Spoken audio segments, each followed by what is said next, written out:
আমাদের মাইনের টাকা উনি সুদে খাটিয়ে সেই সুদের টাকা লক্ষ্মীর ভান্ডারে দিচ্ছে। সব কাজ আমরা করেছি আর আমাদের কিন্তু বঞ্চিত হতে হচ্ছে সেই সমস্ত কাজের থেকে।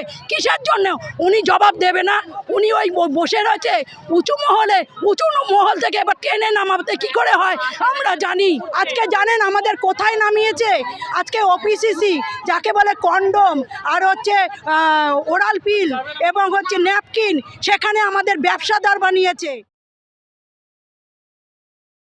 লক্ষ্মীর ভান্ডার অনেকক্ষণ থেকে বলছেন, তো আমি একটা কথা বলতে চাই, মাননীয় প্রধানমন্ত্রী তিনি একজন মেয়ে, মুখ্যমন্ত্রী তিনি একজন মেয়ে, তিনি মেয়ে হয়ে মেয়েদের এই টাকা মাসের পর মাস না দিয়ে আত্মসাৎ করছে এবং এর সুদ বাবদ এই লক্ষ্মীর ভান্ডারগুলো দিচ্ছে প্রত্যেকটা ঘরে ঘরে মেয়েদেরকে। এইগুলো সুদ।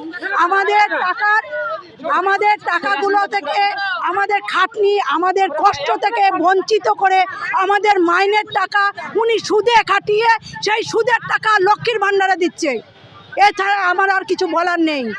এত বড় উনি নিন্দনীয় মানুষ। একটা মেয়ে হয়ে মেয়েদের মর্যাদা দিতে জানে না, মেয়ে হয়ে মেয়ের কষ্টটা বোঝে না তারা। তিনি মেয়ে হয়ে মেয়েদের এই টাকা মাসের পর মাস না দিয়ে আত্মসাৎ করছে এবং এর সুদ বাবদ এই লক্ষ্মীর ভান্ডারগুলো দিচ্ছে প্রত্যেকটা ঘরে ঘরে মেয়েদেরকে।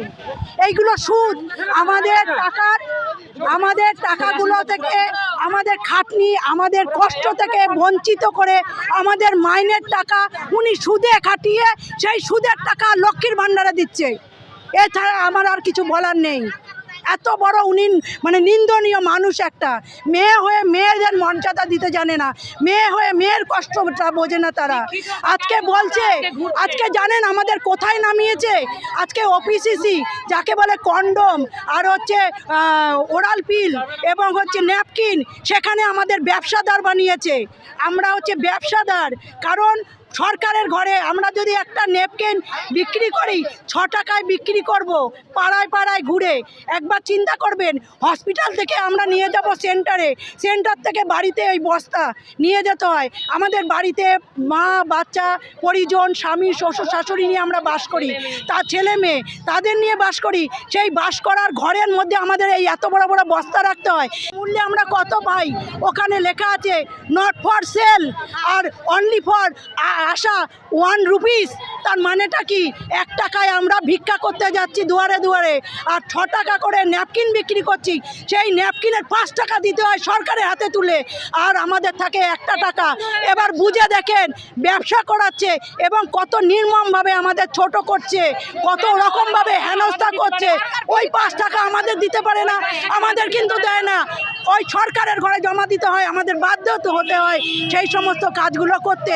এবং এর বিনিময়ে যে আমাদের বিভিন্ন কাজগুলো করায়, অন্যান্য দপ্তরের কাজ, সেই কাজগুলো করিয়ে বলে টাকা দেব, ঠিক টাইম হলে পাবেন, কিন্তু কোনো দিনের জন্য আজ পর্যন্ত উনি এই টাকা দেয়নি।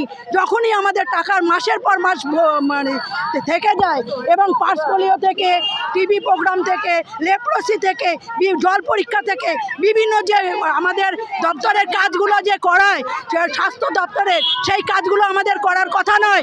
তার সত্ত্বেও আবাস যোজনা এই সমস্ত কাজগুলো আমাদের করিয়েছে। বলেছিল যে আমাদেরকে পয়সা দেওয়া হবে, টাকা দেওয়া হবে।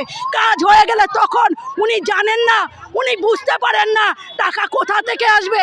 আমাদের স্বাস্থ্য ভবন থেকে শুরু করে আমাদের যত রকম উদ্বোধন কর্তৃপক্ষরা আছে, প্রত্যেকেই একটা কথাই বলে, টাকা কোথা দিয়ে আসবে বলতে পারবো না, যখন টাকা আসবে তখন আমরা দেব। এরকমভাবে আমাদের বঞ্চিত করছে। এর জবাব ওনাকে দিতে হবে। করোনার সময় আপনারা বলুন না, রাস্তায় কারা ছিল? রাস্তায় ছিল কুকুর, বিড়াল আর এই আশাকর্মীরা। ডাক্তাররা যে রুগী দেখেছে তারা ডিস্টেন্স মেনে কিন্তু রুগী দেখেছে। আজকে আশাকর্মীরা কিন্তু প্রত্যেকটা পেশেন্টের হাত ধরে গাড়িতে তুলেছি আমরা, রাতের পর রাত পাহারা দিয়েছি। বাইরে থেকে কারা আসছে, গ্রামের মধ্যে ঢুকছে, তাদেরকে আমরা নজরবন্দি করেছি এবং তাদেরকে ট্রিটমেন্টের আওতায় এনেছি। সব কাজ আমরা করেছি, আর আমাদের কিন্তু বঞ্চিত হতে হচ্ছে সেই সমস্ত কাজের থেকে। কিসের জন্য উনি জবাব দেবে না? উনি ওই বসে রয়েছে উঁচু মহল থেকে এবার টেনে নামাতে কি করে হয় আমরা জানি। আর কিছু বলার নেই আমার। ওনাকে আর কত ছোট করব, আর কত ছোট করলে ওনার কানে যাবে এই সমস্ত কথা বলতে পারবো না। আর কত ছোট হতে চান উনি? একটা মেয়ে ছেলে হয়ে মেয়ে ছেলেদের কষ্ট বোঝে না।